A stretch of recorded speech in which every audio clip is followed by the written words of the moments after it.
welcome everybody to this webinar. We're basically going to break down the WHS changes for you. They're quite complicated, and a lot of the questions that we have are around the calculations, etc. So we're hopefully going to break them down for you, make it a bit more understandable, make it less techy and more golf relatable. And then Connor is then going to give you a demonstration of how some of the changes that have affected your user interface. And then at the end, we will open it up for questions. So bear with us while we go through the initial presentation. And then once we've gone through that, we will take questions later on at the end of it, if that's okay. So do you want to kick off the slideshow, Connor? Yep, not a problem. I'll share my screen now, Andy. So can you all see the PowerPoint presentation? You see that, Andy? Yeah, it's still coming through. Yeah, got it there now. You want to make it full screen? Yeah, it should do. It's probably just a second behind. No problem. There we go. I'm seeing one slide plus a next slide. So do you want to change the view so it just shows the main slide? Yeah, 1 second. Let's minimize you there.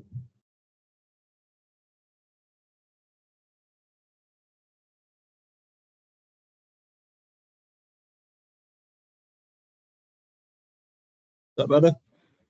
Just going to take a second to come through. Yeah, no, I've got that.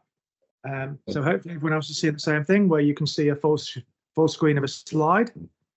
Just to sort of like give you an overview of what we're going to cover today, is that you can now play competitions over less than 18 holes, more than 9 holes. Obviously, you could do 9 holes, but you can now play competitions between 10 holes and 17 holes.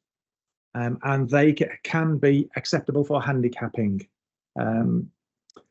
Four-ball, better ball can now be qualifying. Now, we've got the word qualifying in there still because that's the term you're used to. But moving forwards, the terminology is going to change from qualifying to acceptable for handicapping or non-acceptable for handicapping.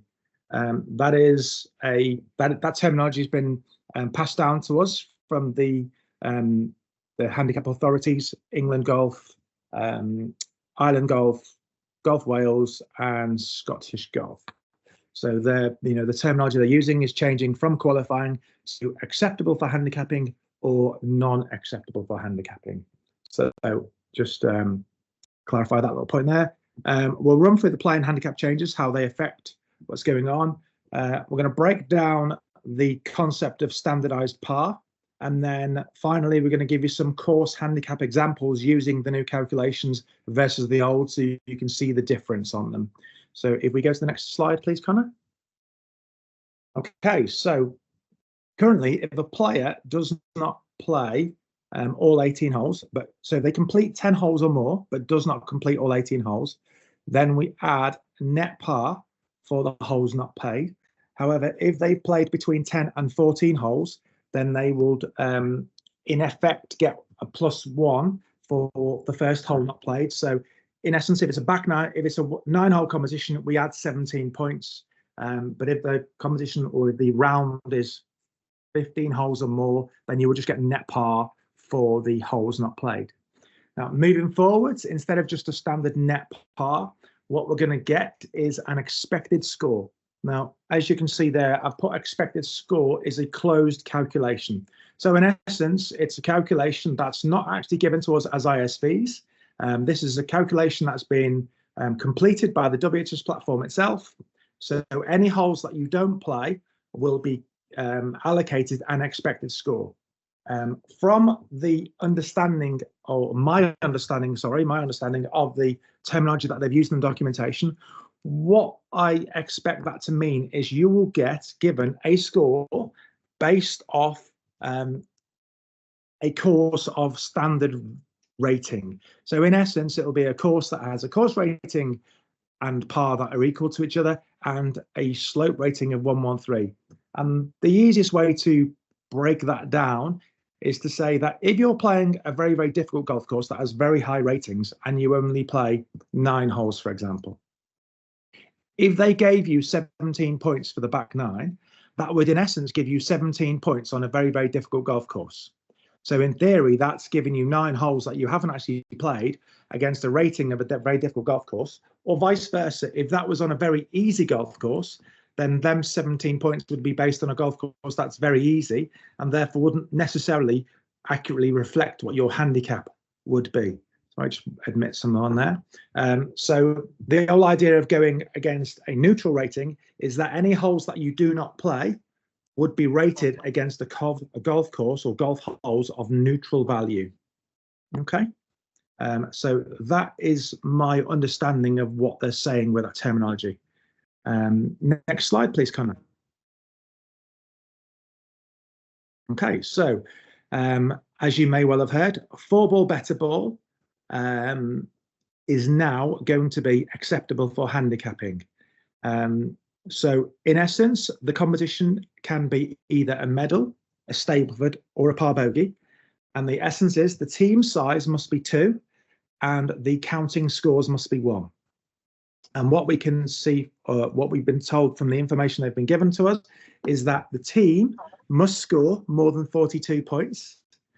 And one of the players or both of the players must have contributed to 9 or more holes out of the 18 they played to be considered acceptable for handicapping. Any holes that you do not play, you will be given points based off of your partner's performance on that hole. So if Connor and I are playing a 4-ball better ball competition and our team score is in excess of 42 points, if we both blob the hole, and I'm using the terms blob because it's easy. Everyone sort of understands this from a Stableford point of view. So if we use this in a Stableford point of view, and if we both blob the hole, then in effect, we will both score 0 points for that hole. If Connor scores 1 point on that hole, then I will receive 1 point for that hole as well. If Connor scores 2 or more points on that hole, then I will receive 1.5 points for any holes that I don't play, provided my partner scored 2 or more points on that hole. Okay, and then what we do then is the final add-on there is we add on the difference between the course handicap and the playing handicap, because all handicapping rounds of golf are rated against your course handicap, and in a 4-ball better ball, generally they're played off 85%. So you get the differential between your course handicap and your playing handicap, which is 85% of your course. So that will be added on as well. The player's individual score must be equal to or better than 36 points.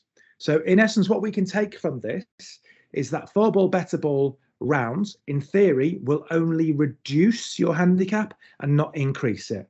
There is the potential that it could increase it slightly in the situation whereby you might be adding on a round which has 38 points, for example, 39 points, and you might be knocking off a round that has 40 points, for example. So it is potentially possible to decrease your handicap with a 4-ball better ball round, but generally the rule of thumb is that 4-ball better ball rounds will generally only reduce your handicap. The whole idea is to capture the players who are, dare I say, pot hunting and going around playing lots of different opens in 4-ball better ball competitions because they can't get handicap adjusted and mind sweeping for prizes. So this, my understanding is this has been brought in to try and reduce that. So just to recap, 42 points or more for the team. The player must have contributed to 9 or more of the holes. The player must have scored 36 points or better. And you will receive either 0, 1 or 1.5 points for each hole that you do not play based off of your partner's performance. Okay, and then finally, they will add on the difference between your course handicap and your playing handicap at the end to bring your playing handicap up to the course handicap. Okay, next slide, please, Connor. Okay, playing handicap changes. Okay, so First and foremost, I'll kick this off by explaining the difference between the course rating and the slope rating. So you're used to using slope rating in the UK and Ireland as the determining factor of what your course handicap or your playing handicap would be, sorry. So just to sort of like highlight the difference between the two. Course handicap is the value that would be most closely linked to the old school standard scratch score or the competition scratch score.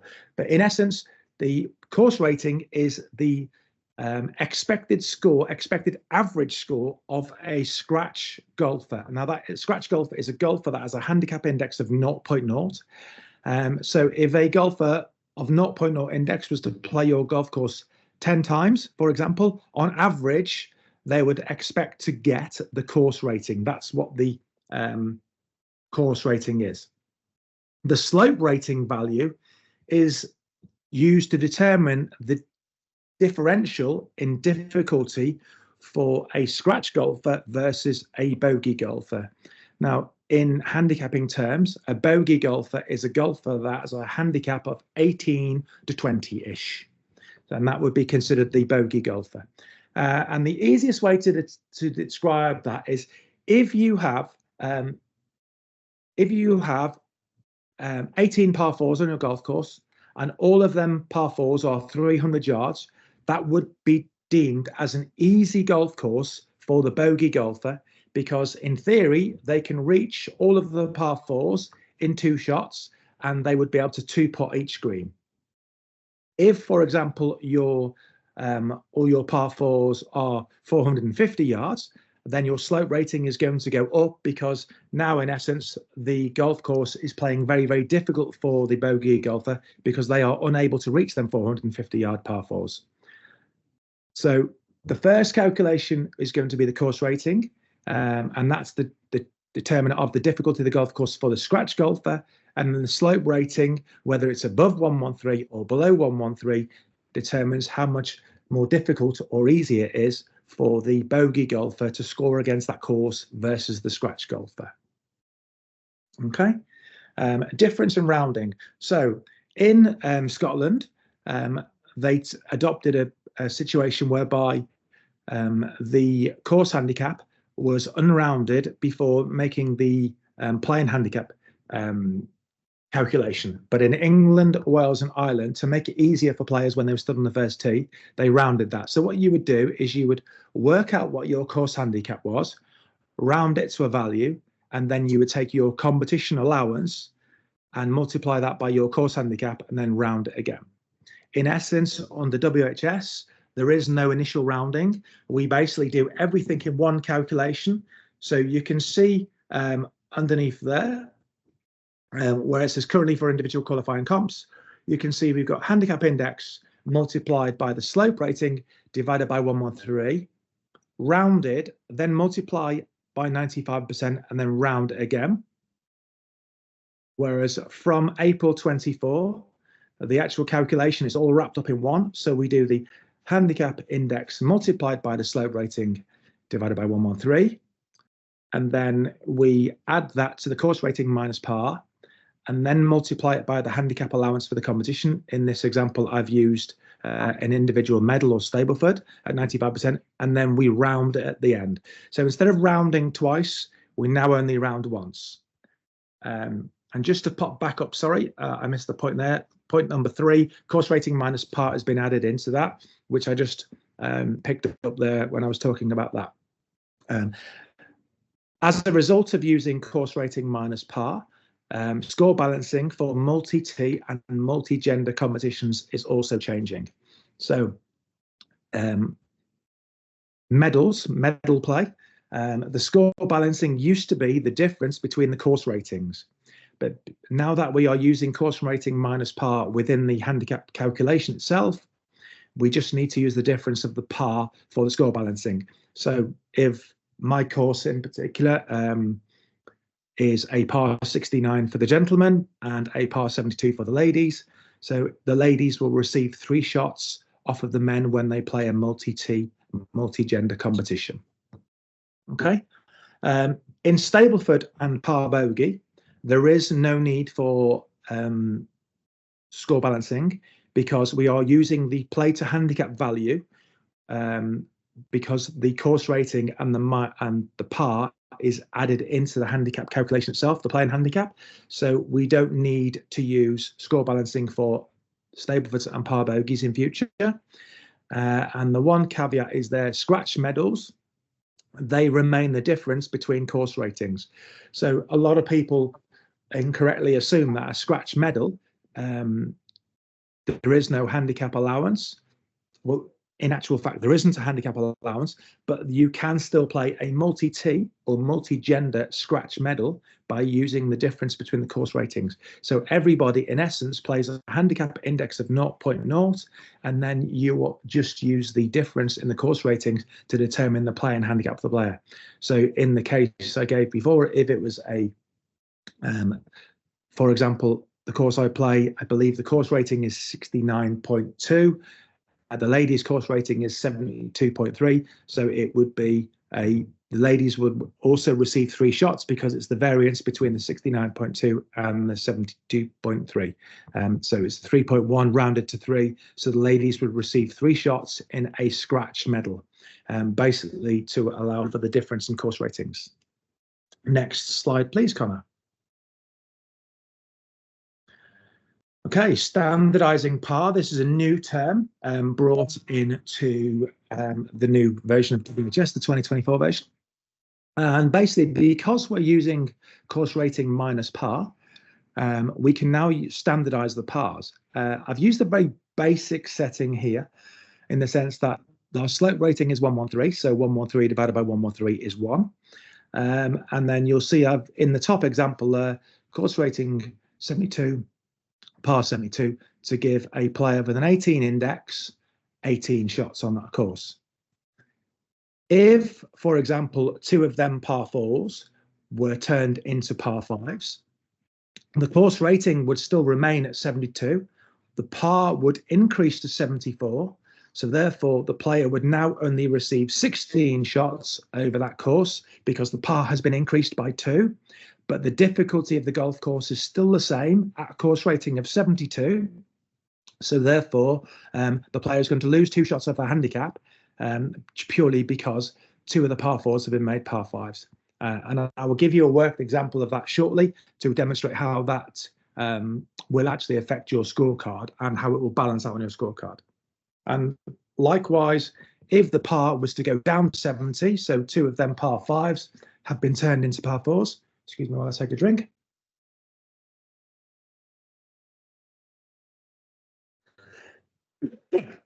Sorry about that.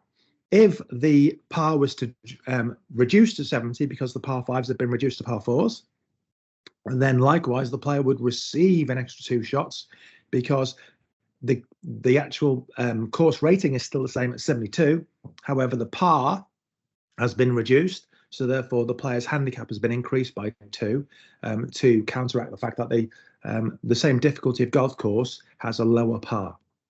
Next slide, please, Connor. Okay, and so here I'm trying to break that down for you by using its completely fictitious course. Just admit Glenn there. So in the top example, we can see that a player of a 12.5 index is going to play on a slope rating of 125 and a course rating of 71.8. The par of this course is 69. So the player's handicap is evaluated to be, the course handicap is evaluated to be 14. And you can see there, I've got multiple par 3s, 4s and 5s, and I've added gross scores giving points. And you can see that the player received 39 points for that round. If we take the lower example, we can see that the handicap index is identical, the slope rating is identical, the course rating is identical, but the par is 72 and 69. So 3 of the par 4s have been turned into par 5s. So as a result of that, using the course rating minus par within the handicap calculation, we can see that the player's course handicap is now 11. Now, when we look at the scorecard below, we can see that the 3 holes that have been modified to a par 5, the player actually received a bonus point because now they've made a par. So on the 9th hole, for example, they've made a par 5, so therefore they would get 2 points on that hole instead of a bogey 4. A bogey 5 on a par 4, which would have only got them 1 point. However, because his course handicap is 11, we can see on hole 8 that stroke index 13 is now a 4 for 2 instead of a 4 for 3 because he no longer gets a shot on that hole. So you can see that the same identical scores on the same holes will actually both return 39 points. It's just that the allocation of points per hole is slightly different based off of the par value and the stroke index value of them holes based on what the player's course handicap will be. Okay. Next slide, please, Connor.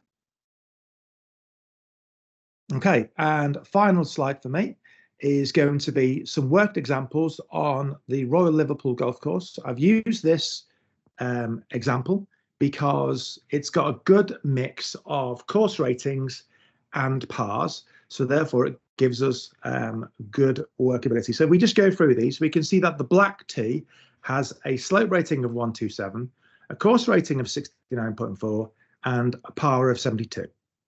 The yellow tee, 139, course rating 72.2, par 72, and the green is 146, course rating 74.6, and par 72, and the championship is slope 152, course rating 77.1, par 72. So if we look at the table below, let's take the 0.0 handicap index, for example. Today, if that player was to go and play that golf course today, if he was to play on any of them 4 tees, he would get the number of shots on the left of the forward slash. So if he plays off the black, he gets 0. Off the yellow, he gets 0. Off the green, he gets 0. And off the black, the championship, he also gets 0. However, as of the 1st of April, because we are now using the course rating minus par within the playing handicap calculation, we can see that if he plays off of the black tees, he will actually play off +3 because 69.4 minus 72 is minus 2.6. That would be rounded to a -3 value. Okay.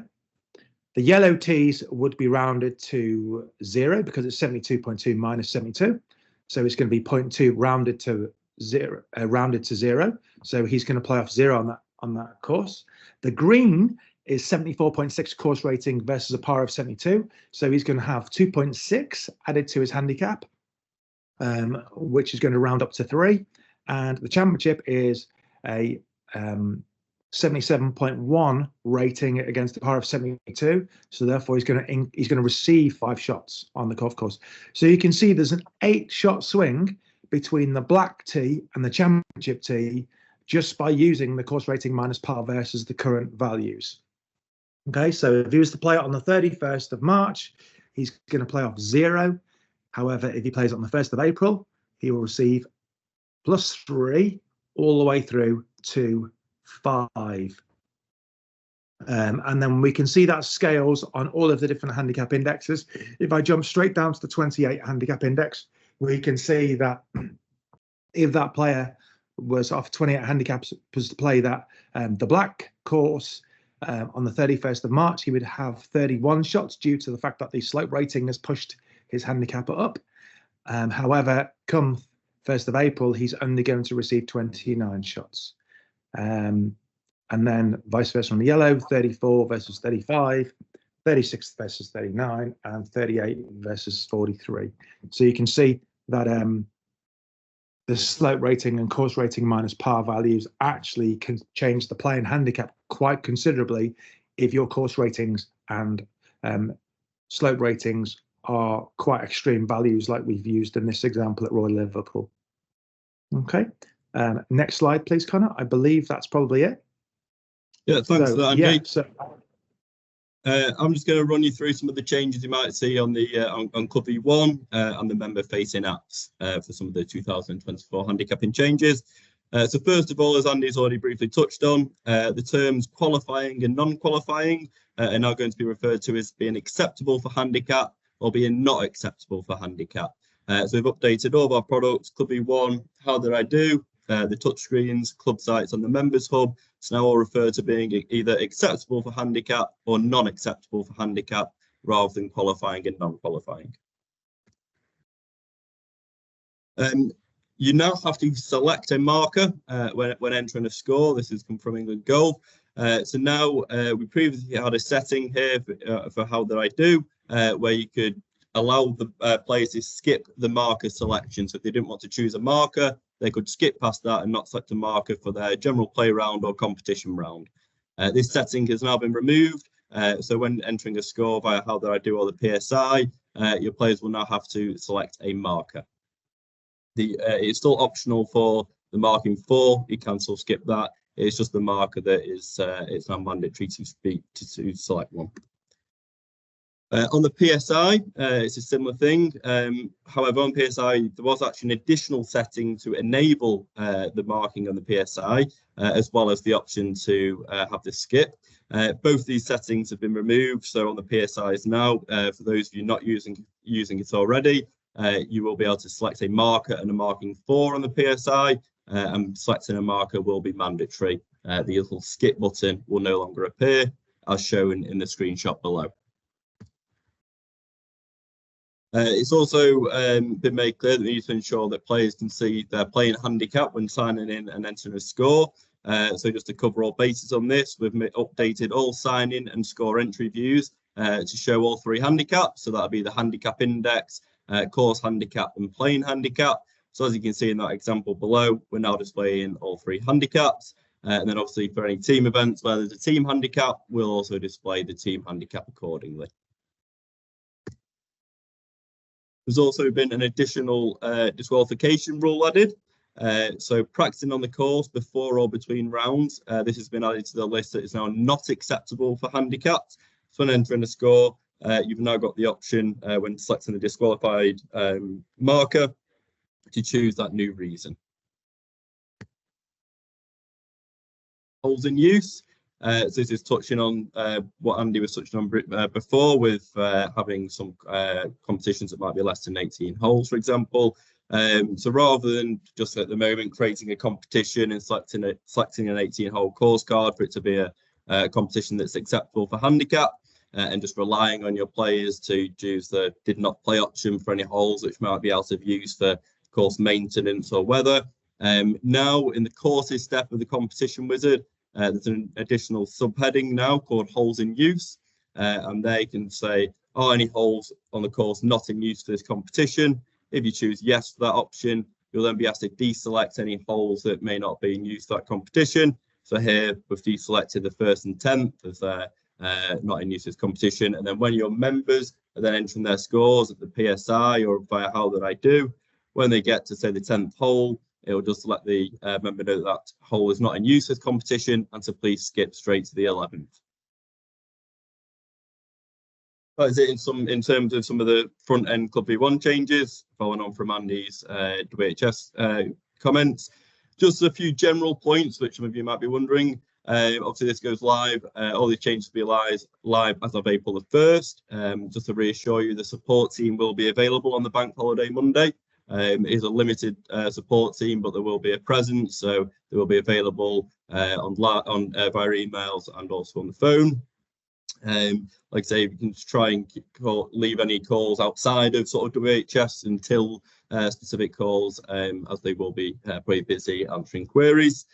You can create competitions in advance of April the 1st. So if you want to create your competitions now for post April the 1st, then that is fine to do so.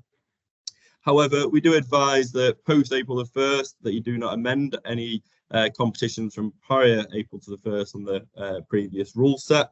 It should be fine, but we do advise strongly not to do so. And also, not that I don't think any of you will, but we also advise that you do not run any multi-round competitions over the 2 different rule sets. So between the sort of March the 31st and April 1st, we do advise that you do not run any multi-round competitions. So that is it. We'll open this up to some questions now, either related to Club E1 or the WHS changes.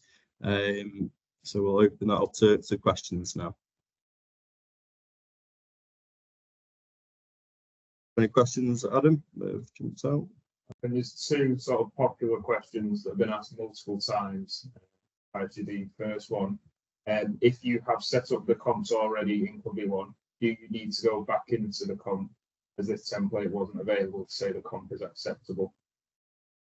No, you won't need to edit the competition unless you're wanting to make a better ball competition. Now have the acceptable flag for handicap. Other than that, you shouldn't need to amend any of your competitions. It should all run in sync based off the date. So with it being April the 1st and onwards, it will use the new rule set. So you shouldn't need to edit any of your competitions. And the second question that again has been asked multiple times was asked by Ryan O'Connor. Firstly, the holes in use in the Wizard, can this be amended on the day of the competition as hole closures may happen? Yes, you will be able to go in and edit that accordingly.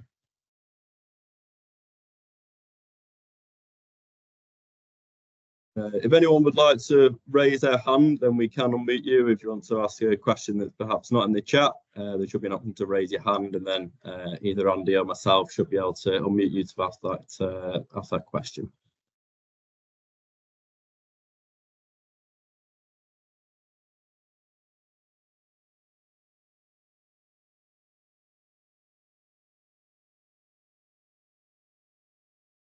Do you want to pick one out, Andy? Yeah, let's go at the top. We'll just work our way down, I guess. Loretta Murphy, I'm just going to allow you to unmute yourself and ask your question. So I believe you should be able to unmute yourself, Loretta. Thanks very much. Yes. We have a competition, two competitions that are running on the 2nd and 3rd of April. In terms of printing out labelled scorecards, will we just be able to kind of do that as normal, even though all the booking in has happened prior to the 31st of March? With the correct values, basically. I'll leave that one for you, Connor, because you know your software better. So could you just repeat the question? Sorry, Loretta. Yeah, sorry. Oh, hang on. Can you hear me okay? Yeah, I can hear you fine. Yeah, Right. Absolutely. Okay, so we've got competitions that are running on the 2nd and 3rd of April. We've got it all set up now. We've got everybody booked in. I want to print out scorecard labels. At what point will I be able to do that and they'll have the correct competition handicaps? I would print those off post April the 1st. So we're going to release all the changes as of next week. So I would print those off post April the 1st, ready for the 2nd or 3rd. Okay, thank you. John Daly. I'm just gonna allow you to use your mic, John. So John Daly Nass, you should be able to unmute yourself and ask your question.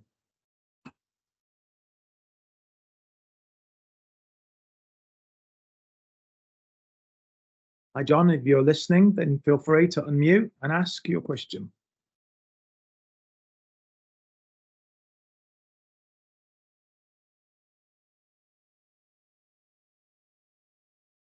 Okay, rather than keep everyone waiting, what we'll do is we'll move to John Lannon. John Lannon, feel free to unmute and fire a question. Hi, can you hear me okay?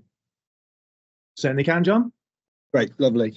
Apologies, I arrived a little late into the seminar. It might have been covered, but how is Club Systems going to support the knockout match play competitions in terms of calculating a handicap to a machine precise requirements as per the new WHS, please?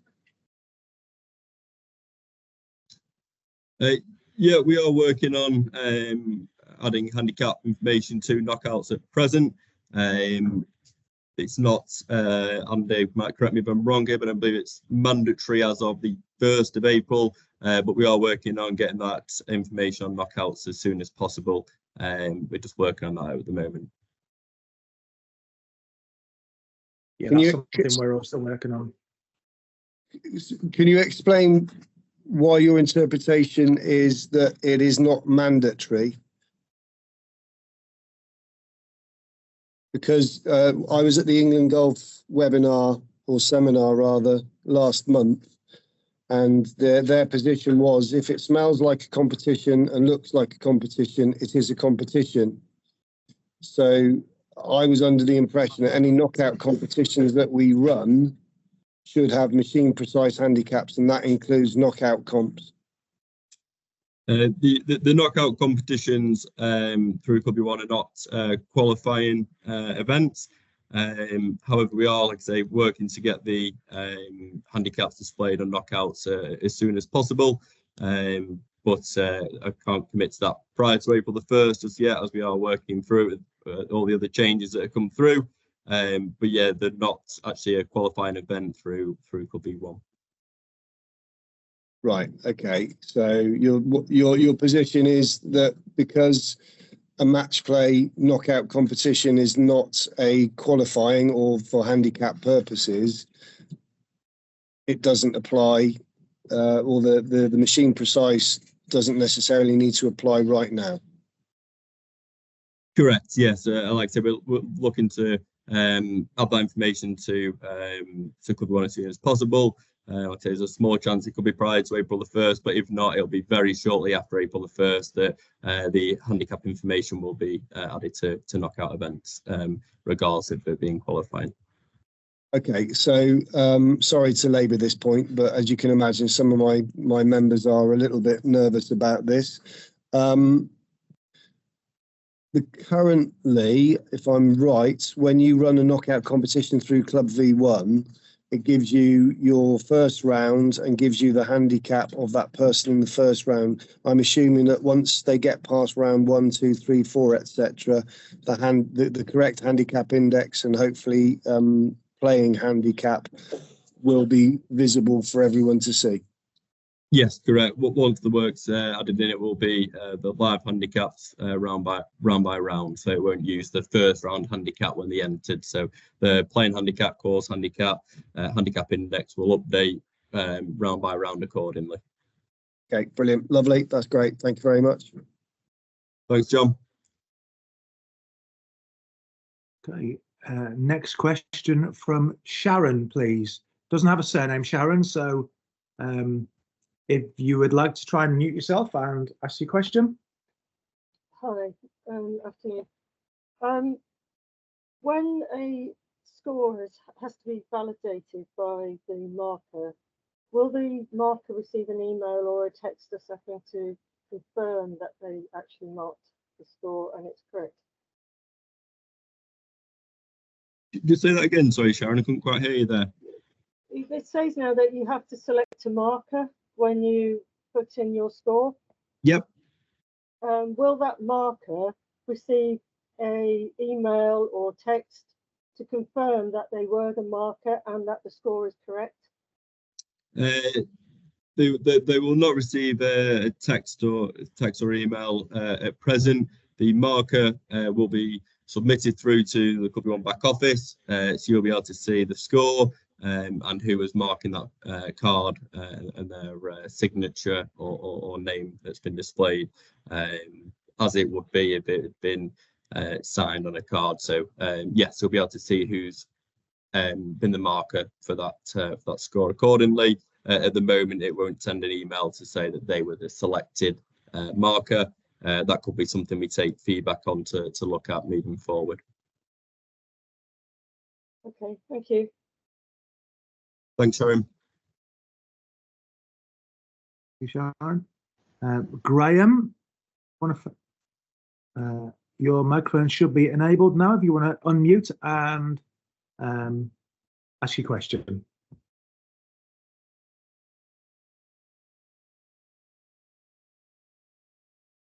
I haven't got a surname, so it just says Graham. So if your name's Graham and you've got your hand up, that might be you.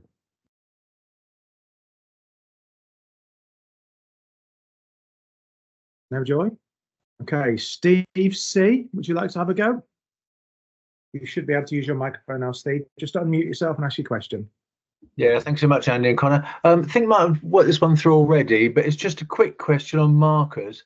Markers, we select them after when we're putting a score in, don't we? It's not selected before, so that hasn't changed, has it? That's correct. Yes, you'll select the marker during score entry rather than booking or signing. Okay, fine. So if you obviously, because in a lot of competitions and things, you're only doing the draw for playing partners before you go out to play. So nothing's changed there then, no? No, nothing at all. Apart from me, you have to actually now select one. Yep. Yeah. Okay. No, thanks so much. Thanks, Steve. Take care. Okay. Ian Howarth, if you'd like to unmute and ask a question. Okay, hi. Just one on started but did not finish a hole. Is that still a facility that is available? Because I didn't get that from earlier on when you were talking. Yes, play but didn't score or did not play. Both options will still be available during the score entry process. And like I say, for the holes that may not be in use, any holes that have been marked as not in use, that'll be each of those holes will be scored as they did not play. Yeah. Okay. Thanks very much. Thanks, Ian. Adrian Wood.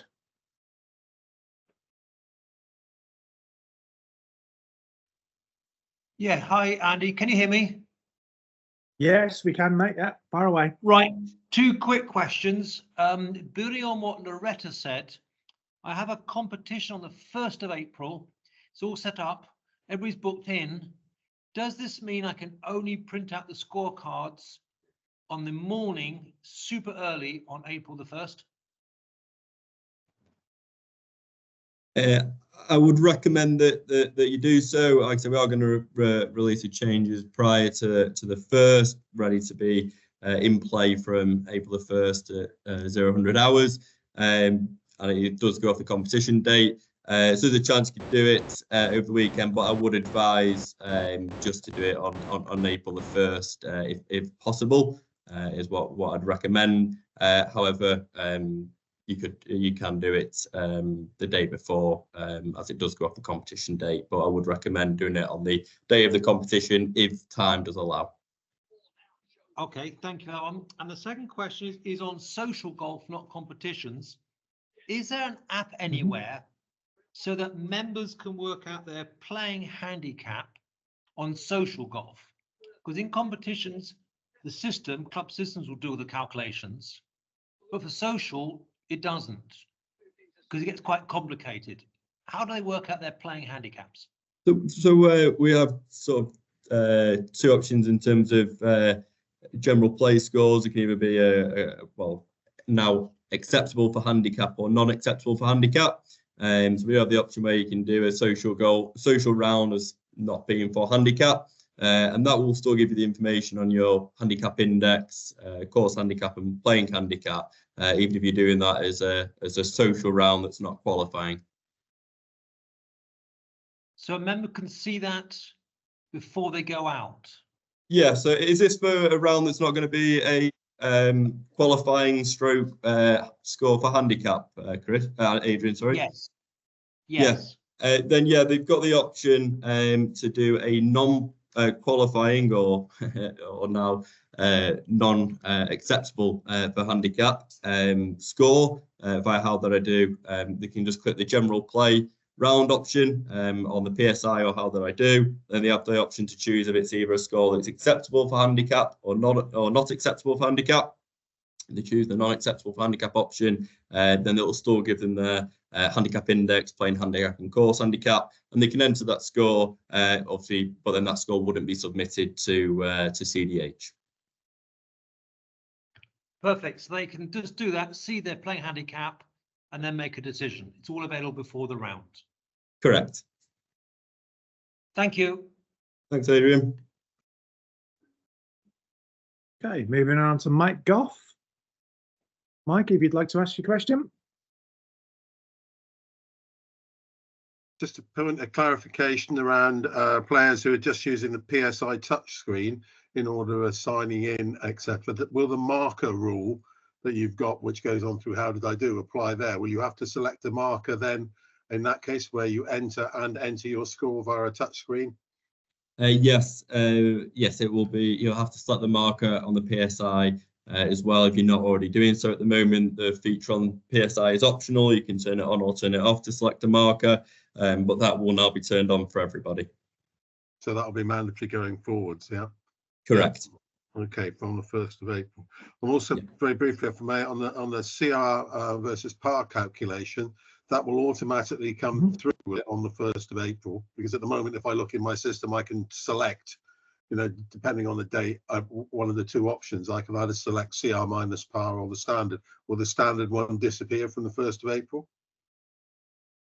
Yes, it'll just be course rating minus par from April the 1st. Right, okay. All right, thank you. Thanks, Mike. David Findon. Hi guys, just going back to the example that you gave, whereby now we have the option of taking 4-ball scores as acceptable for handicap purposes. Is that, do we work that out manually, or is that handled within the WHS system? What do you mean by manually or handled in the WHS system? Sorry, the handicap calculations or the playing handicap? Sorry. Yeah, if you remember, you said that, if I got you correctly, you said that it was now acceptable for handicap purposes to look at 4-ball scores that were over 36 under 42, or etc. etc. Okay. That calculation that you showed, is that done automatically in the system, or do we have to work that out manually as handicap secretaries? So ultimately, we submit the scores to the WHS platform, and the WHS platform itself will determine whether your score is qualifies for handicapping adjustment. So they will actually look at the two scores that get sent for the two players, and they will determine whether your handicap will change. So ISV, from an ISV point of view, all we do is send scores to the handicapping authority. It's the handicapping authority themselves that make the decision on whether your score is qualifying for a reduction or etc. We don't do any of the handicap calculations ourselves anymore. We literally just send the scores to the handicapping authority. Yeah. In other words, this is going to happen in the background and we may be blissfully unaware of it. Absolutely, yes. I mean, that's the overriding thing we've been giving to the majority of the customers is literally from an administration point of view or a player's point of view, it's just a different number. Most of it will generally stay the same. It's just that you will have a different number when you play golf. No, and the number is actually more reflective of what the output will be, because it's now rated against the same sort of return as to what you would get in your score differential. Yeah, good to know. Thanks for clarifying, guys. Thank you. No problem. Got Karen spelt with C-A-R-R. I'm not sure. You haven't got a surname on there, sorry. So if you would like to unmute and ask your question.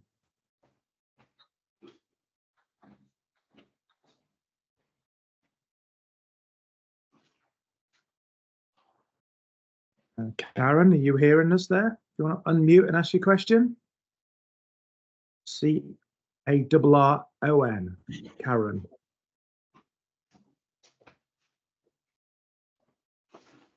No. How about Robert Gain? Would you like to unmute and ask your question? Hi. Over in Ireland, we have to give access to the system to society golfers playing a competition on our golf course. So first question, will we use our administration function, or will they have to separately acquire an administration rights from yourselves to get access to Club V1? And secondly, what actually happens with their results of their competition? Do we have to print it out? Did they print it out? What actually happens? How did they get the results of the competition they've now entered on our system?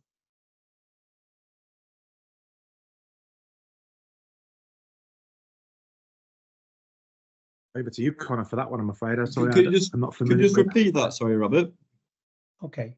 Golf Ireland have told us that if a society is playing on our golf course, yep, we have to give them access to our PCs and software. for Yep. them to register and play their competition on our golf course? Yep. If that is the case, do they have to acquire their own administration logon, or do they use our administration logon? And secondly, when their competition is over, how do they actually get the results? So they will have their own Club E1 that's set up as an association or society. They can make a request to use your course rating and soil rating, as you said, for you to then approve. So yes, they will not use your administration login, Robert, just to clarify on that one. And then they would obviously have the players created as visitors or potentially away members, depending on the type of society that it is. And then they would close a competition, and if it's a competition that is for handicap, then that will be submitted to the CDH ready for the handicap calculations. And then that would update any players in their directory of their Club E1. So they would get that the handicaps updated if they're away members, or if the visitors, next time the visitors are booked into a competition, the handicaps would update in advance of that. Okay, so what is the process of them getting a registration off yourselves if you don't know about them and they don't know about you, but they turn up on our golf course and say, "Hi, it's us"? So they have to be enabled to have access to the tournament API via the CDH. So they have to be set up as a tournament user, which is done through the governing bodies. If they are confirmed for that, then we can set them up as having the tournament access, which will then allow them to enter cards and choose a club within their area to send a request to have run a tournament on that course, but under their Club V1. Okay, that's clear. Could you just send a link to that to all competition secretaries that you currently use Club V1? Could you just send that link out? So we could send some information regarding the use of tournaments for local counties and societies. Yeah, we could send that out to Ireland if that would be beneficial, Robert. Thank you very much. Thanks, Robert. Okay, Martin Wisdom.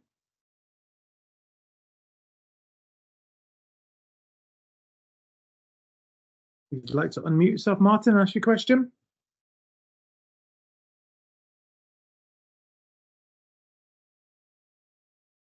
Okay, Martin's not with us any longer by the look of it. Alistair Hopkins. If you'd like to unmute yourself, Alistair, ask your question. Hi, how you doing? Connor, just for clarification, we've started to set up our fixtures for the next season. So we're into sort of May time. Will all these work, give us the correct card labels, correct handicaps, and the marker, etc.? They'll all work okay. We don't need to make any changes. No, you don't need to make any changes, Alistair. As of April the 1st at 00 hours, we'll flip over to use the new rulings for any competitions after on or after April the 1st. So there's nothing that you need to do yourself, Alistair. You'll just input your scores as normal and print your scorecard labels as normal. So there's nothing that we require any of the clubs themselves to do. It should hopefully be a seamless swap over for you guys.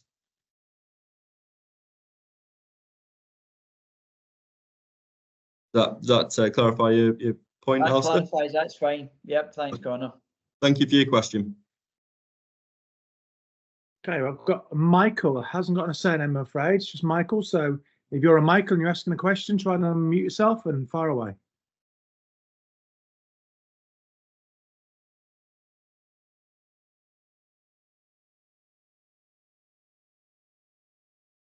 No, not coming through. Brian Reeve. If you'd like to unmute and ask your question. Can you hear had me? that second there, Brian. There you go. Yeah, Can you hear me? absolutely. Fire away, mate. Yeah, we can hear you. Fire away, buddy. the present 20 score record, will that be updated? The members' current In what 20 sense? best Sorry. scores. The members' current 20 best scores, will that be updated? Or will they be a mixture of old Updated with- and new? It will just A member continue, has a- Brian. Sorry? It will Sorry? just continue on. So any future qualifying rounds would be added to that 20, and that the 20 would then just be a rolling 20. I assume, there'll Connor, be a would that be mixture of- correct? Yeah. There'll be a mixture of old and new. Yes. Mixture of old and Yes. new. Okay. Yes. Can Yeah, you read? so just to confirm, Brian, Yes. just to confirm for you, the handicap, the calculations to work out what your score differential, that has not changed in any shape, way, or form. The only thing that has changed is what your playing handicap is on the day.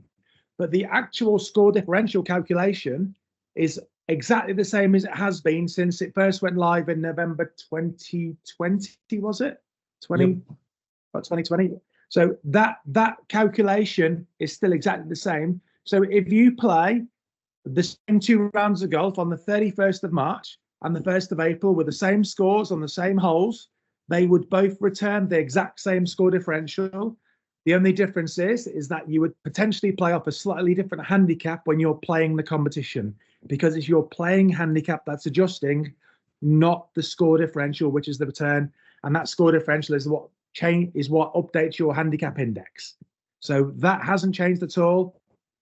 It's just literally how many shots you will receive on the given day which changes. Okay. So on the April the 1st, there will be no change in their playing handicap. No, there is potential change for their handicap based off what your course ratings are, but the score differentials, the historical score differentials, will remain exactly the same, because that calculation has not changed at all. It's only the playing handicap calculation that is changing. Okay. I have a second question. Can you just Okay. confirm, because I think I missed it previously, on the PSI settings, you have the option to enable PSI markers. Do you tell me that will disappear? That's correct, Brian. That setting will no longer be available, and you'll be asked. Your players will be asked to select a marker when entering a score at the PSI. Also, the one underneath allowing players to skip marker selection will also disappear. Correct. When I did set that up, that didn't work. So I'm worried that it won't work on Monday. Not aware of any previous issues with that, Brian, but yeah, we're going through and testing all the changes at the moment. So yeah, that will should all work as expected on Monday. Okay, thank you very much for your help. All right, thanks, Brian. Thank you. Pat McHenry, if you'd like to unmute yourself, Pat, and ask your question.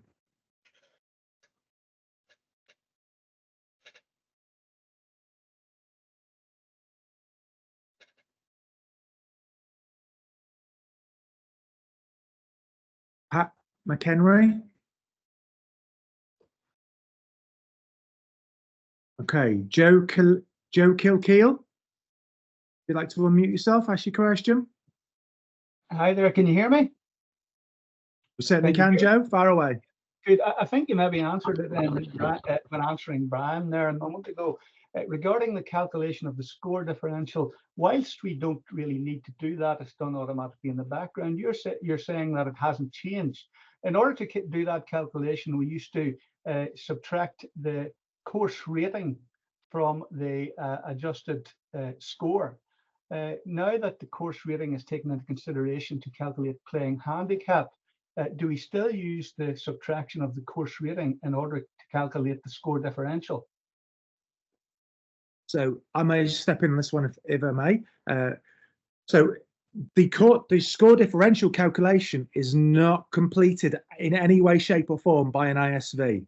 The only people who work out and calculate your score differential is the WHS authority itself. So that sounds like you've got an Irish accent there, Joe. I don't wish to presume anything, but you're absolutely in Ireland, that will be done by Gulf Island. in England golf, Wales golf, or Scottish golf. In actual fact, they're all done on the same platform. They're all done by a company called .golf, but all 4 of the home nations all use .golf as their platform of choice. And .golf will actually complete all of the score differential calculations. From an ISV point of view, we basically upload your scores to the handicapping authority. They will then work out what the score differential is, and they recalculate your handicap index based off that score differential, and then send that information back to the ISV. Okay. Yeah. Thanks for that, Andy. It's just that we used to be able to work out our score differential by subtracting the course rating, but now that's happening prior to the calculation of the handicap. It may well be. No, so that calculation, Joe, is exactly the same. That calculation hasn't changed. The score differential calculation is exactly the same as it was. The only difference is the playing handicap calculation is changing. Okay. And the course handicap calculation. Thank you very much. But the score differential calculation is exactly the same as it was. Okay, thank you. Connor, I believe off the top of my head, it's. Oh, I'm sorry.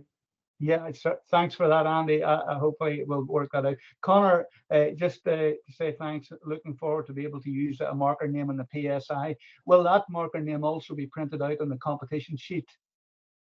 Yeah, when a marker is selected, when the score is then submitted back to Club Run from the PSI, it will submit the marker name with the score, so you can see from a back office perspective who the marker was. And then when you print your competition result sheet, you have the option to include the marker names on that or not. So if you wanted to, you can include the marker names, and they would print in the right-hand column on your score sheet. Okay, thank you very much both for your answers. Thank you. Thanks, Joe. You're welcome. Peter Ramsden, if you'd like to unmute and ask your question.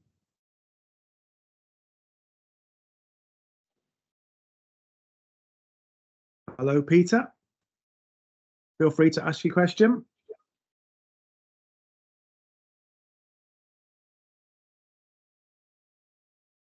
No joy there. Karen Ayer, is it? Karen Ayer? If you'd like to unmute and ask your question. Hello. Hi there, Karen. We run Better Ball Open competitions, which are going to have to go through to WHS. We don't use club systems for our booking system. So if we set the competition up and a visitor comes to play in the Open, will they go on to the competition by using their CDH number, or do we need to transfer everybody before they come and play? Yeah, but two options. Like I say, you can use how they do booking for open competitions. So visitors can then find your club using our open aggregator search on how that I do. So then people could find the open competition at your club and book in and pay for it online if they wish to do so. And therefore the visitor record will automatically be created, and they'd automatically be booked into the competition, making it a seamless process for you as an administrator. Alternatively, you want to use a different provider for booking, then yes, you would need to create the visitor record accordingly, which you can do from a back office perspective. Or on the PSI, if there's an open competition live, then they can create a visitor record at the PSI by using their CDH number and then enter their score accordingly. Okay, thank you. Thanks, Karen. Okay, Nikki Schmidt. A couple of questions on 4-ball better ball competitions. If you set them up as acceptable, will the score automatically show as qualifying on their England golf record? Only if they've reached the criteria for an adjustment. Right. So anyone who the team must have had 40. Sorry, go on. So basically, anyone who doesn't meet the criteria of the 42 points, etc., it won't show as a qualifying competition on their records. It's difficult to say exactly how England golf or Wales golf or Ireland golf are going to display it, if I'm being totally honest with you, Nikki. All I can tell for you from my testing so far is it just appears on the handicap record, and score differential is there. If the player does not reach the threshold of getting a score on there, then it just doesn't appear on the record from what I've seen so far. Okay. So I don't honestly know how that's going to work, if I'm being totally honest with you. In theory, if I was to go and play a monthly medal tomorrow and my round is not one of my 8, it just sits on my record as one of the 20. But with it being a 4-ball better ball round, I don't know if that's going to be one of the 20, but just doesn't affect my record, if you know what I mean. I'm not entirely sure. Yeah. Because Okay. we don't control that side of it, it's difficult for me to say exactly how that's going to display, I'm afraid. Sorry. Okay, so that's a question for them, England Golf. Okay, and the Yeah, I'm second afraid question. so, sorry. That's all right. I've got 2 more.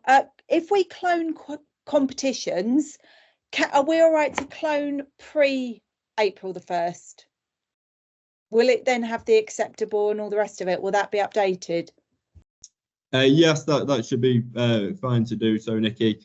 You should be able Okay. to clone any competitions, but yeah, I've made advisors to create them as fresh. Yeah, it should be fine. 'Cause it is based on the date of the competition rather than the actual competition, rather than the previous competition. So any competition dates as of April the 1st or later, we'll use the new ruling. So yeah, that should be fine. But if you could avoid it, then I would probably advise to do so just in the short term. Okay, and my last question, quite a few people are putting their notes up. So if you're putting your marker for a competition, we allow people who aren't playing in the competition to mark the card. Is that going to be acceptable so long as their name is somewhere on the membership list? Yes, that's correct. Right. And I know a lot of people are asking, what if they aren't a member of their club? There's a option especially when about how to do. There's an option to manually enter a name, and then it's at the committee's discretion to then either approve that name as a marker or not. Perfect. Brilliant. Thank you very much. Okay. Thanks, Nikki. Ben Pritchard, if you'd like to unmute yourself and ask your question, please.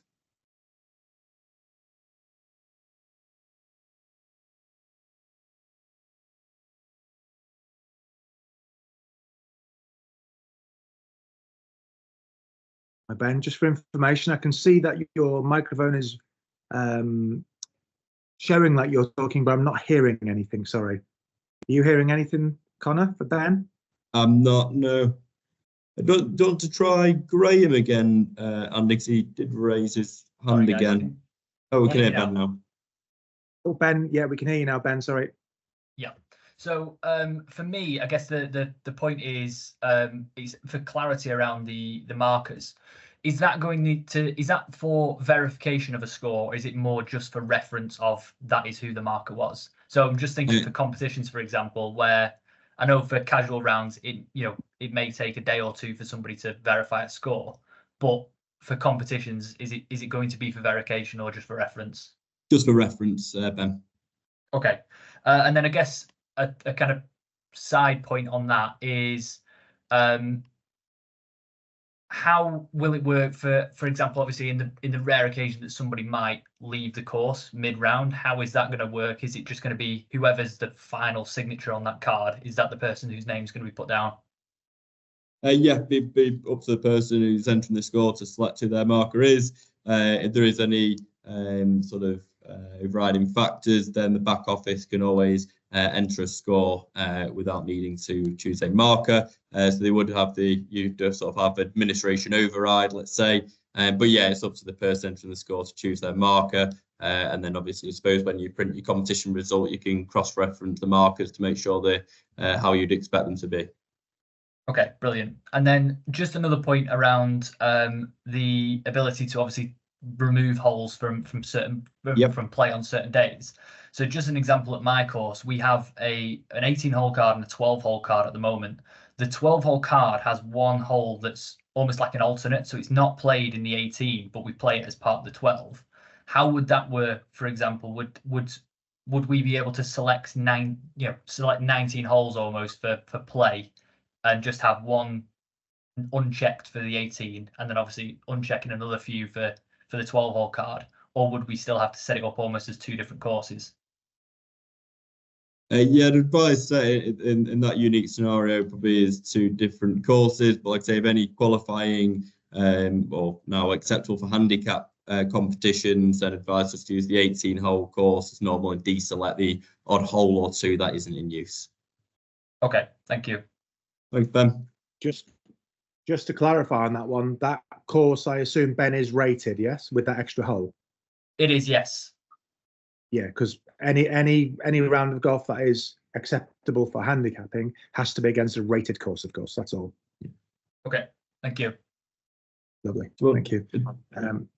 So try Graham again. Andy. Graham. So yeah, we've got Graham. It's just Graham. Sorry, unverified. So if your name is Graham, attempt to, and you've got your hand raised, then it's the only Graham who's got the hand raised. Hello, so, can you hear me?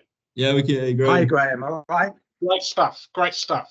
At present, it's possible when keying in a 4-ball better ball competition result for both players to key in their scores, albeit that they're part of the same team. Is that going to remain the same?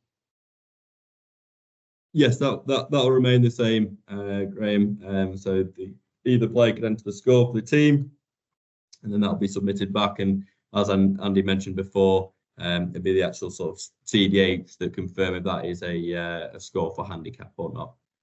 Yeah, England Golf, when I went to their seminar, implied that they only want the first person, say, to get 2 points to put their score in, rather than everybody put their score in, but you're not limiting it to just the best score.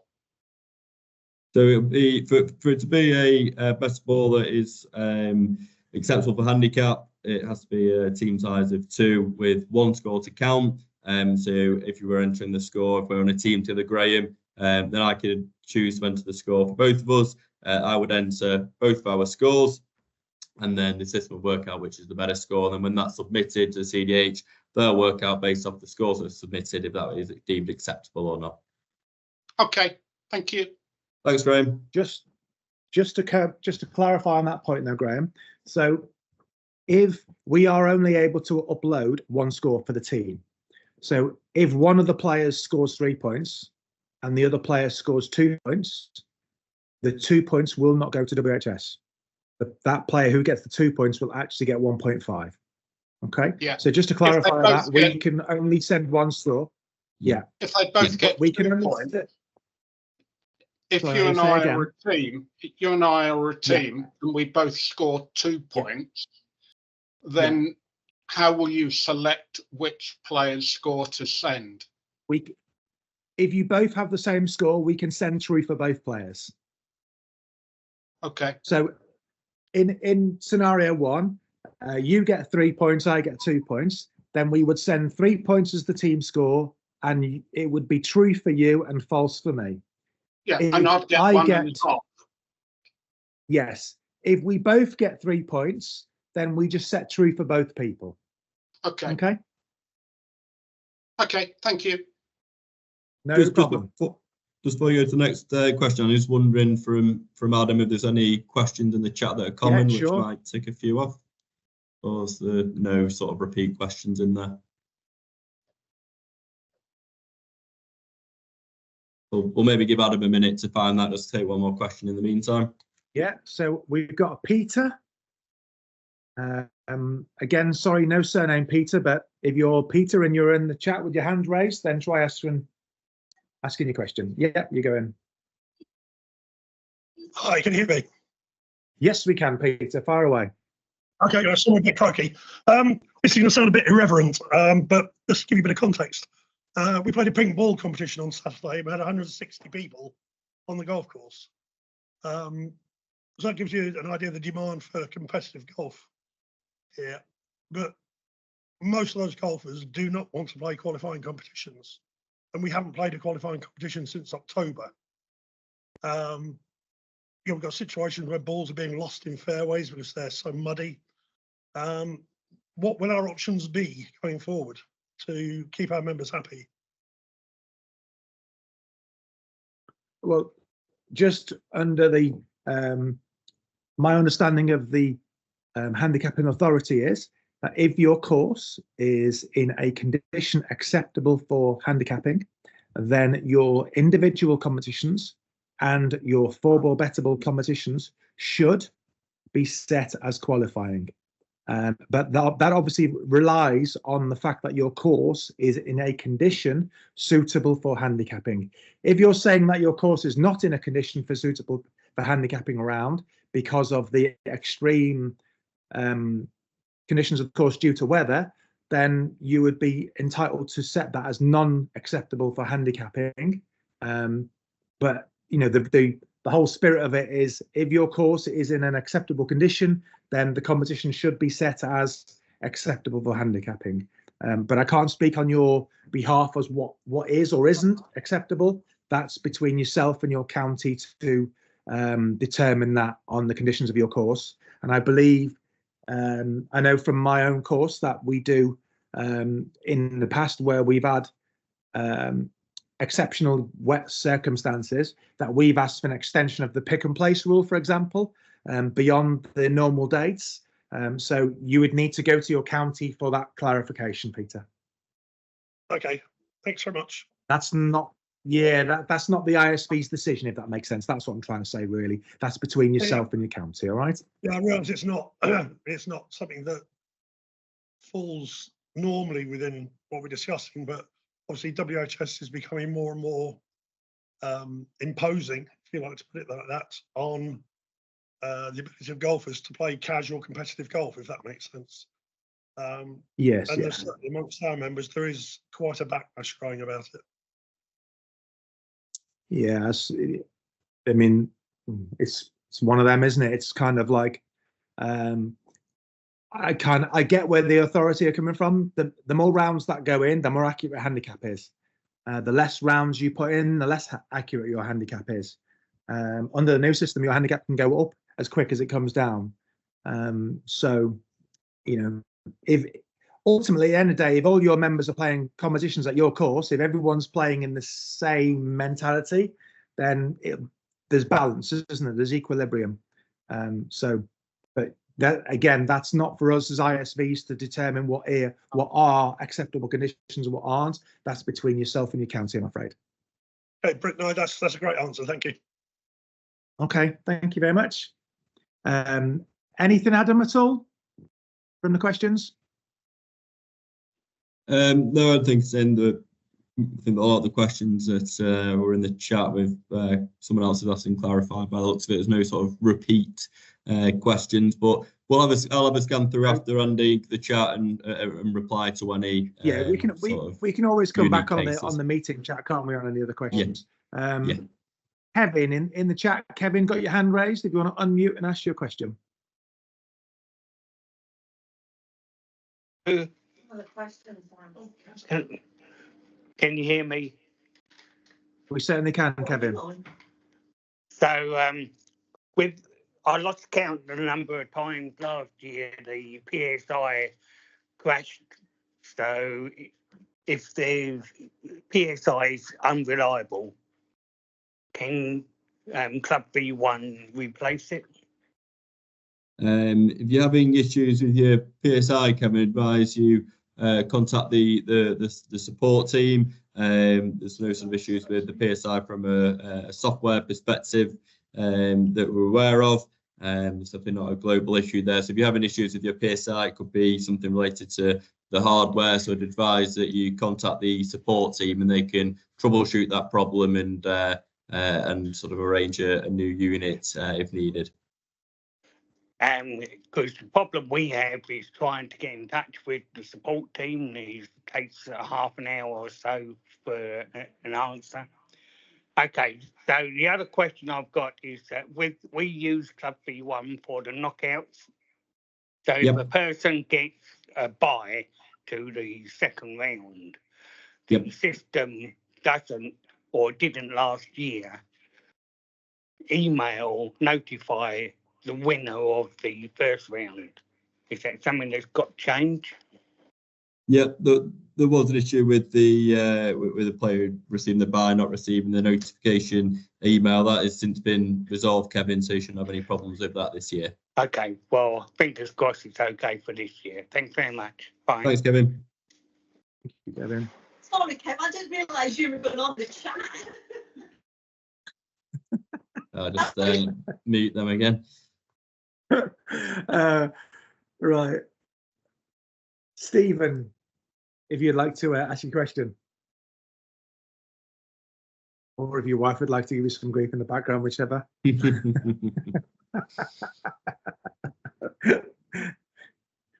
Stephen, got no surname, I'm afraid. So, Stephen, got your hand raised.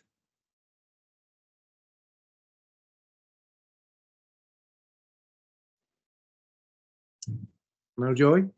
Okay, shall we move along to Wilma? Yeah. Wilma Nicol.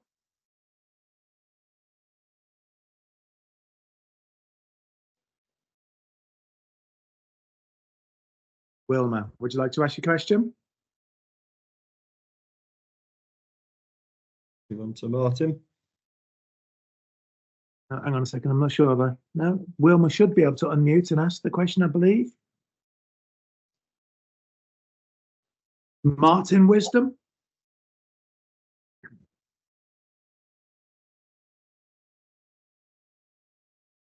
Martin, would you like to ask your question? Martin Wisdom. EDGC.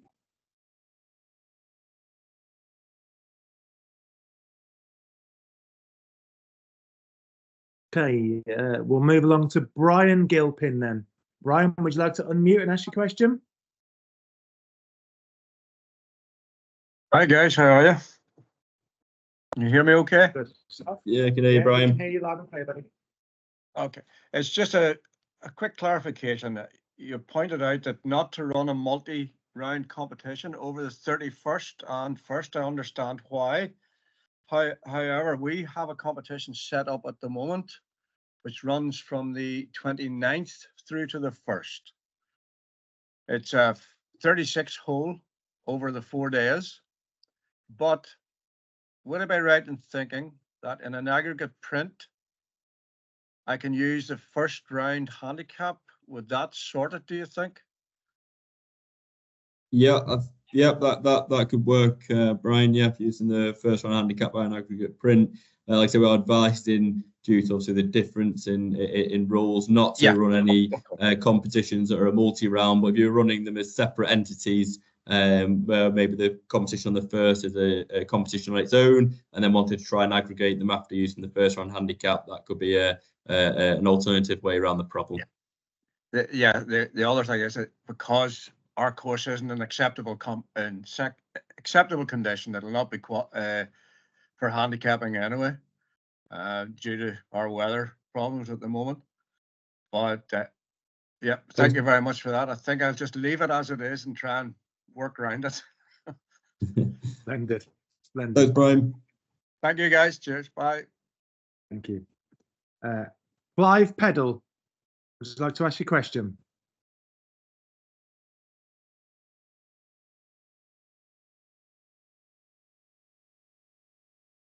Clive Peddle, would you like to ask your question there? No. Pat McHenry. How about Pat? You will come back to Pat. Hear me? Hello?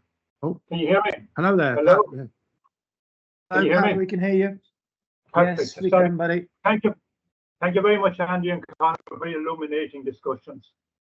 I have two questions for you. First one, what data is passed over regarding a 4-ball competition to, for example, Golf Ireland? Is it the Stableford points or the exact score? Stableford points, Pat. Now, in the event of, if I'm playing with you, Andy, for example, and you come in with a par on the hole and you get your 3 points, assuming you have a shot on the hole. Yeah. I come in and I've had 2 points, right? Because I had Correct. A bogey on the hole. Yes. Now, are you saying only 1.5 is sent over to Golf Ireland in my situation? even though I may. Let me just clarify. Yeah, yes, Pat. Let me just clarify. Yeah, Pat. Let me just clarify that we can only send one score to the handicapping authority. So if the best score is 3 points, we can only send one score, and then we are able to send whether that score belongs to player 1 or player 2 or both of the players. We cannot send a secondary score for a pair of players. We literally can send them 18 numbers, and when what we do is we send whether that was player 1's score or player 2's score or both of the players' score. So, for example, if you were to get a shot on a hole and had a birdie and you got 4 points and your playing partner had 3 points on the hole, that 3 points would not be sent. Okay, thank you very much. Now, for a 9-hole, a 12-hole singles competition, again, what date is passed over for each scorecard? Is it just scores 1 to 12, and the Golf Ireland then works out what is the acceptable scores on the balance 6? Sorry, I thought you said it was a 9-hole competition. Sorry, but then you said 1 to 12. Sorry, we have a 12-hole competition qualifying. Yeah, so then, the principle behind that then would be to mark the holes that you're not playing as holes not in use, as Connor demonstrated, and then we will then submit the 12 individual scores for the 12 holes, and you would get a not started or a hole not played for the 6 that are not in the competition. And then Golf Ireland will work out an acceptable score for those 6 holes. Correct. What they would they're not an acceptable score. They would work out what the expected score is. It's actually called expected score. Yeah. Okay, Grant. Thank you very much for that. Thank you. You're welcome. Have a good afternoon. David Bingham. Would you like to ask your question, David?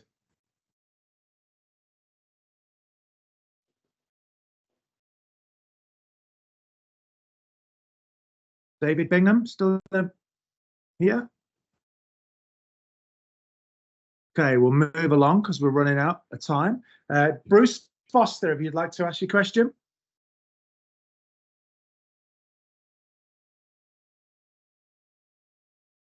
Bruce Foster. Okay. Richard Britton, would you like to ask your question?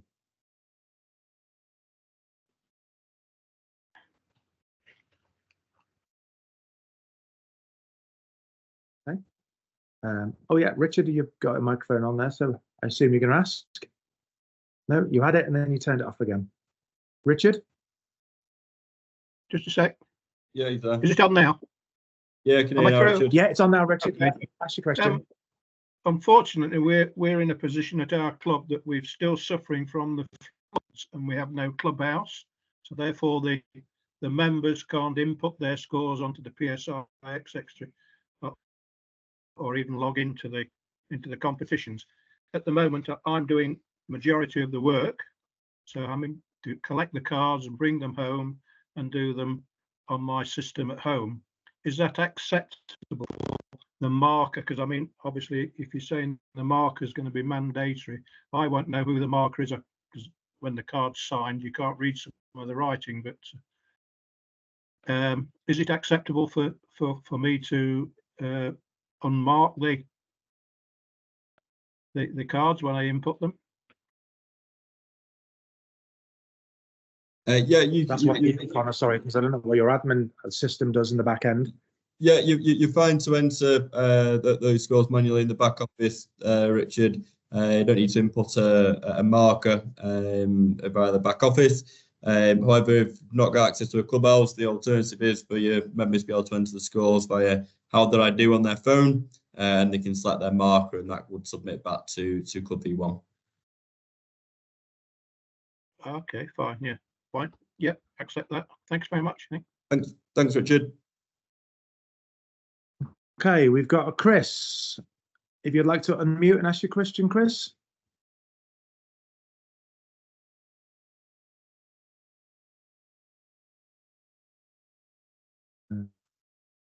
Okay. Mike Dewey, would you like to ask your question?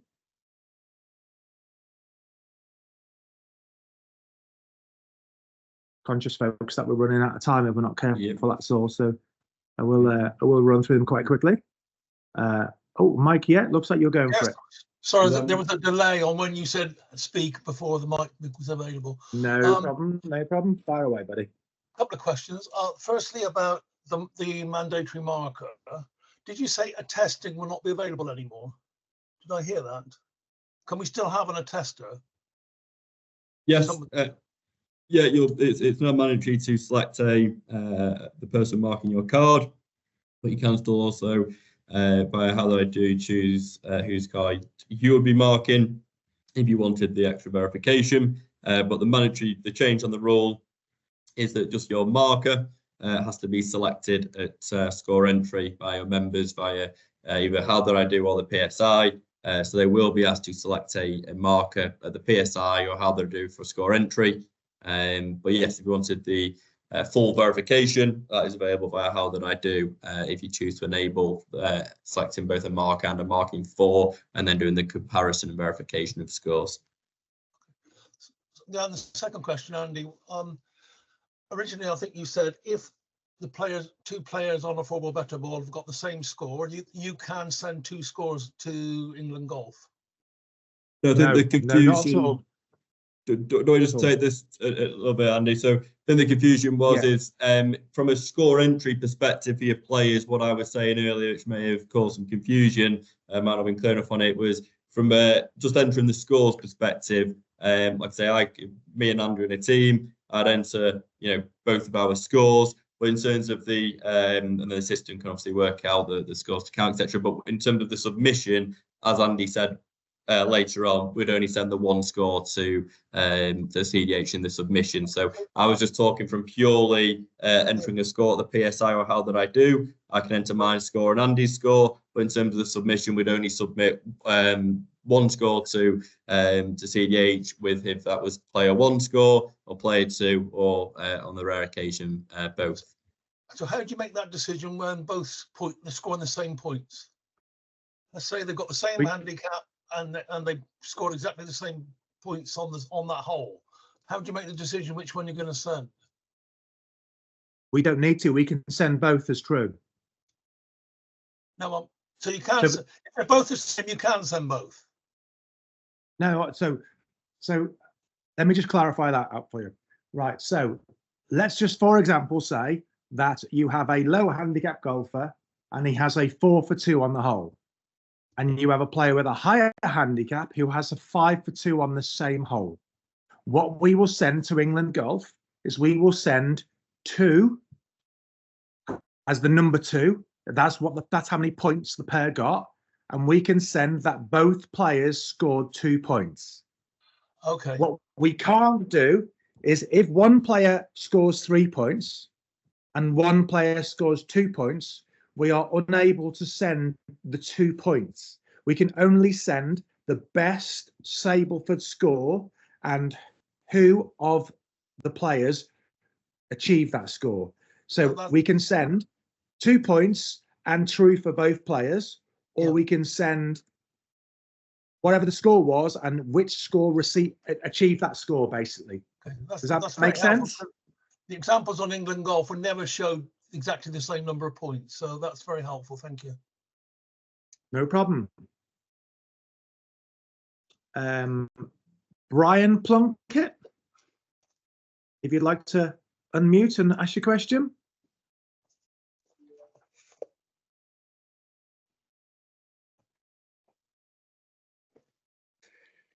Yeah, can you hear me, lads? Yes, we can, yeah. Thanks, gents. Just in the scenario in a 4-ball better ball where we have a line with 3 and the low handicapper plays with both high handicappers, is it possible to create a second team? No. So you've got 3 players in one group, you're saying, and you have. Are you saying that you're going to make 2 4-ball better ball teams from a 3-ball? Yeah, the low handicapper plays with both high handicappers, and you have two teams. No, that's not. Say you have the low That's not handicapper possible. with each one. Yeah, that wouldn't be acceptable for handicapping, Brian, I'm afraid.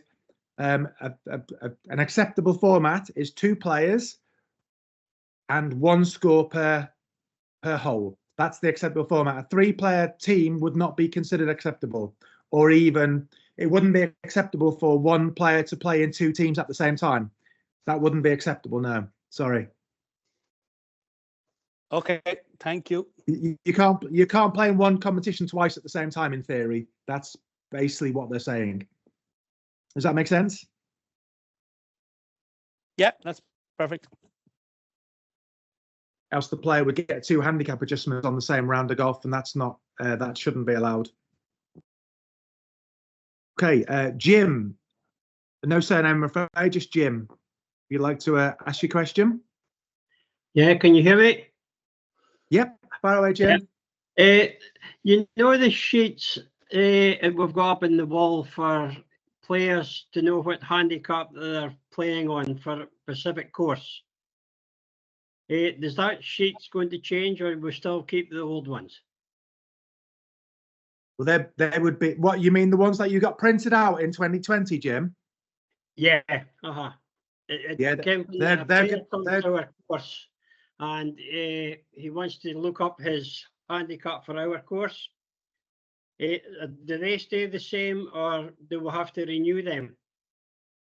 They're unfortunately, Jim, I'm afraid they are out of date now, because the course rating minus par will not be included on them boards. So yeah, you would. So where would we get these from, or whoever you bought them from in the first place, Jim? Sorry, that wouldn't be the ISV who are responsible for that, I'm afraid. Sorry. We're purely software based, my friend. All right, so we'll have to find where we get these charts from. Yeah, is that right?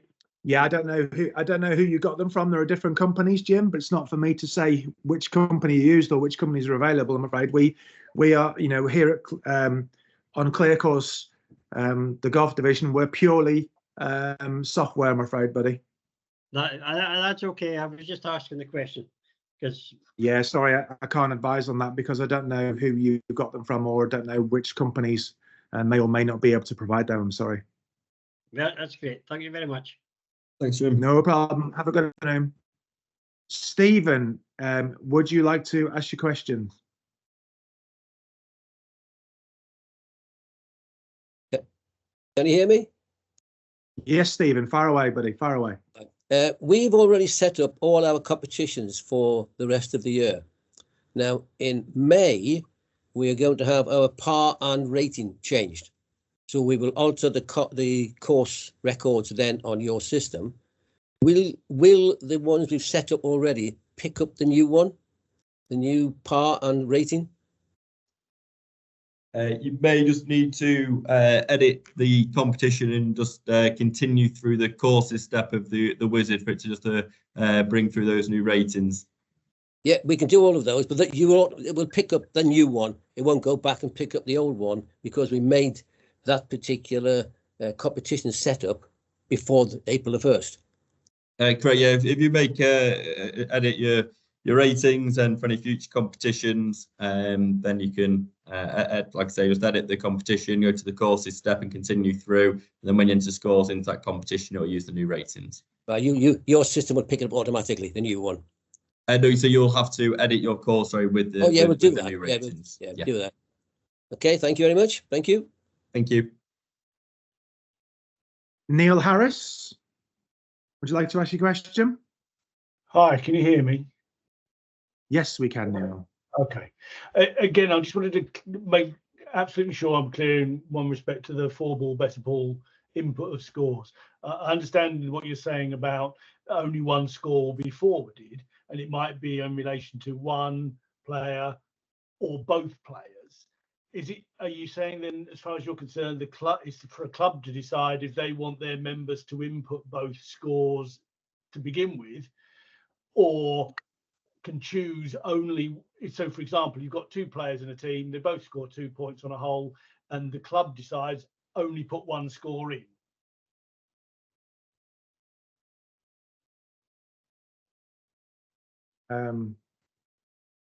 Or do you expect the club to put both sets of scores in? Will your players not put their scores in themselves as their? Yeah, I'm just well. We have a tendency, if we're playing a 4-ball better ball, to only input, if it's a stable 4-ball better ball, only whoever got the. So if you got a scenario where two people both scored 2 points on a hole, only the only score that would be registered would be the person whose ball went in the hole first, not both people's score of 2 points. So the software will only know what the players enter, Neil. The software can't know what wasn't entered into the system, if that makes sense. Yeah. If both of your players hole out for 2 points, then feel free to add in the score for 2 points for both players. But if only one of them hole out, then the other player shouldn't put that number down. Because in essence they didn't hole out. I mean, for a score to be acceptable for handicapping, it must be holed out. Yes. Sure. Yeah. And the computer only knows what the player has input into it. So the computer will have no idea whether player B had 2 points or not if player B's score was never entered into the computer. It's as simple as that, I'm afraid, buddy. Okay. Yeah. All right. Yep. That helps. Thank you. Splendid. Wilma Nicol, are you still here? Did you want to ask your question? I asked you before, but there was no response. So maybe this time, Wilma.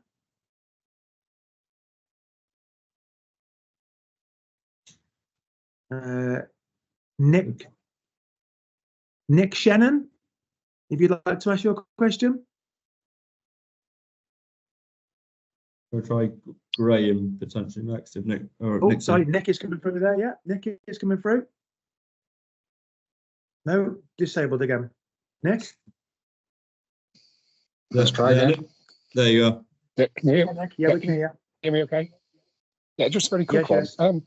Where you showed the players signing in before, and you showed the handicap index, the course handicap, and you showed the playing handicap. Going forward after the 1st of April, actually on the sign-in screen, how many decimal points will you be displaying on the sign-in for the course handicap? So we know it can be machine precision, it could go to 7 decimal places. But physically, because what we want to do is to take screenshots and use them as a guide for our members.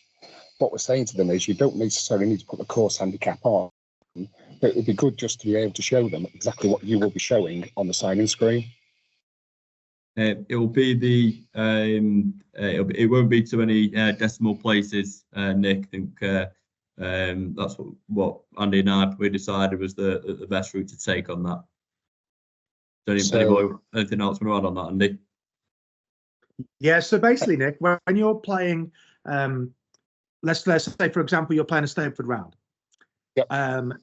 When you play off 95%, then potentially, once your handicap goes 11 or more, you're going to lose a shot. However, for handicapping, you still play off your course handicapping your course handicap, for a handicapping point of view. So therefore, we will always show you the rounded course handicap so that you will know that, for example, if you have 17 shots, as your course handicap would be 17, for example, you've only got 16 for the competition. But from a handicapping point of view, on stroke index 17, you can still make a 6 for 1, for example, on a par 4. Whereas it will be a 6 for none in the competition, but from a handicapping point of view, it would be a 6 for 1. So we will still show you the rounded course handicap so that you understand that. Yeah, I'm fine with that. It's just that in the examples that we get from England Golf, all of the calculations show the decimal point to 7 places. Then when they show it as the playing handicap figure, they only show the course handicap as 2 decimal places. So we don't know what to tell our members what they're going to see. Are they going to see a course handicap with full integers only, with 2 decimal places, or with 7 decimal places? It isn't. They're not going to see any decimal places, Nick. So there's none. That's what we're so we saying tell to our you. members, No, what we just forget we're the saying course to you is handicap. we're going to basically. show you the rounded course handicap. Okay, but that's no good for, because if it's rounded up or down, then if they use the course handicap on their scorecard and we manually ask people to enter their scorecards, we ask them to put the handicap details on. We don't use a printer. They could be putting the wrong course handicap on because if it's been rounded up or down. Yeah, but they won't. So let me ask you this then, Nick. When you're playing your Stableford, do you get 10.11117 shots or do you get 10?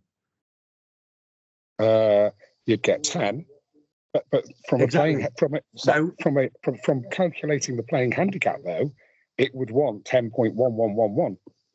And it because will that's what do. the Behind the calculation scenes, the handicap, and behind the scenes, the playing handicap will always be calculated against the machine precision course handicap. However, from the course handicap in a display point of view, we will always show the rounded course handicap, much in the same way that if you was going to play a general play round, you would show that, a Andy. rounded course handicap. I absolutely understand that because we can point people to our boards outside the pro shop and say for social rounds, for non-qualifying or non-acceptable rounds, use the boards. But for a competition, we can't tell them to use that because actually it's a machine precision calculated course handicap. Yeah, and they need to use the software provided for that, Nick. Okay, so we're basically saying to them, although you can't see 7 digits, there will be 7 digits there used to calculate the playing handicap. They will be used in the background behind it. Yeah, I mean, if you think about it, Nick, if they're on their phone, I mean, a lot of people don't have very large phones. If we start trying to show 10.77777745, it's just going to fill up the screen on the phone with pointless information. Do you understand where I'm coming from? In the example that England Golf gave, they truncated it to 2 decimal places. And what we're just going to round it, Nick. Was that truncated or was that just rounded? We didn't know. Exactly. If I'm honest, guys, I would suggest we're going to round it to a whole. Yeah, we're going to round it to a whole number so as not to confuse players. But if it's for a qualifying competition, don't put the course handicap on at all because it's meaningless. Because it is that machine precision that's right. It's not meaningless, Nick.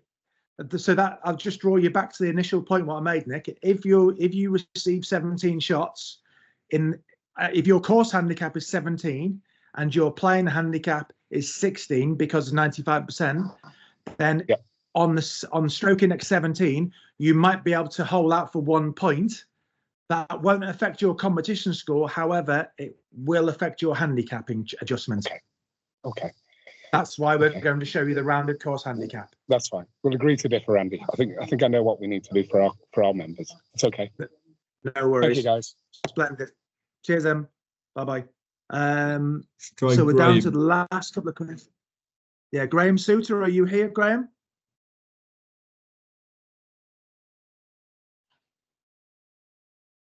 I'm just allowing all three of the last three with a hand up. So Graham Souter, David Binkham, or Peter Hawkins. If you'd like to ask your question, feel free to do so. Hello. Hi. Yes, Pete Hawkins. Hi, Pete. Hi there. Graham, just bear with us 2 seconds. Yeah, no worries. Go on, Peter. Just the other guy's previous comments about course handicaps and displays and decimals and all the rest of it. At the end of the day, essentially, as long as everybody's filling in their gross medal scores on a scorecard and returning their gross medal scores onto an app or a touch screen or whatever, then if they're playing a competition, it's down to the competitions committee or whoever to check and verify and make sure those are accurate. The issue of 6 or 7 or 8 decimal places is really neither here nor there, is it? It's just you just trust the machine to do the calculation. Peter. Yeah, absolutely. Nail on the head, Peter. Perfectly explained. It's simply you go around the golf course, you put the ball in the hole, you write down the number on a scorecard or enter it into the system. Couldn't explain it any better myself. Perfect. Lovely. Okay, thank you. You're welcome. Graham, if you'd like to ask your question. Yeah, good afternoon. I'm currently match secretary for our senior section where we played 14-hole competitions. So I just need to clarify a couple of points. Firstly, at the moment, we put in a 14 and an 18-hole competition on our system, the 14 holes not counted or not acceptable for handicapping, and then we adjust the 18 hole for the last 4 holes. I take it that under the new system, I don't need to put in 2 different competitions. The 14 hole competition with the 4 holes deleted out would be sufficient for handicapping. Yep, you'll be able to use the new holes not in use feature when creating the competition. So you could select the 4 holes that aren't in use, and they will be inputted as did not plays. Okay, that simplifies a lot of work at this end, although we've actually set them up at the moment. So do I just cancel out the 18 hole competition that I've put in and declare the 14 hole as acceptable? Sorry, the other way around. The other way around. The other way around. So you'd create an 18 hole, you'd create a competition on the 18 hole course, Graham, and then you would just disable the 4 holes which aren't in use.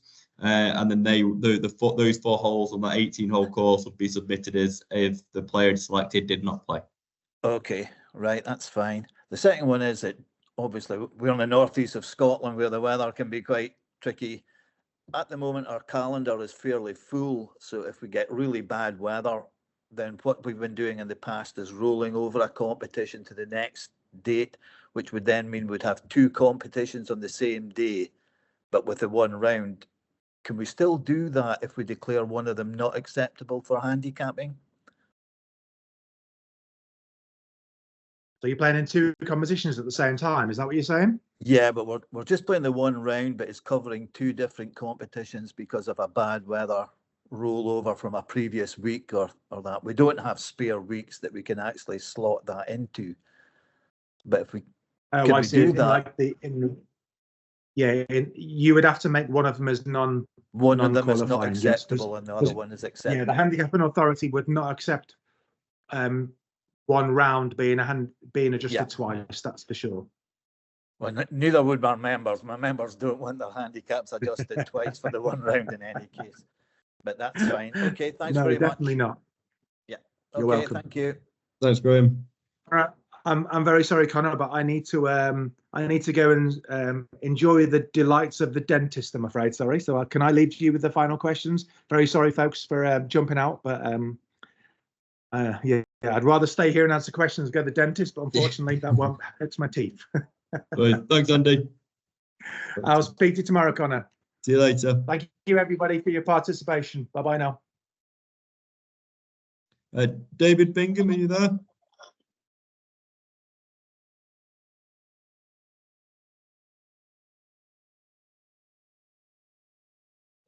No. Lee King, are you there? Yeah, hi Connor, can you hear me? Yeah, I can hear you there. Can I just clarify about markers? Yes. Because at the moment, we thought markers were only for like casual rounds, acceptable scores. If I'm playing a medal on the 1st of April, have I got to put a marker down? Yes, you'll have to select a marker of entering the score at the PSR. How did I do? Yes, I'll need to select a marker for that competition. The back office, though, for administrators, you don't need to input the marker. It's just for the players, so your members entering their score, they're entering their score. They will need to input. They will need to select a marker, and that'll be submitted back to Club E1 with the score. Well, so that's for every competition we play, yeah? Yes. Okay, thank you. Thanks, Lee. Right, that appears to be all of the questions. Thanks everyone for joining and for your participation. We will have a quick check of the chat and reply to any messages that we might have missed in there. A recording will be sent out of the meeting for anyone who may have missed it. Other than that, we'll be hard at work to release this ready for April the 1st. Any questions in the meantime, don't hesitate to contact our support team. And like I say, just to reassure you, the support team will be available on April the 1st for any questions. Other than that, thank you very much for your time.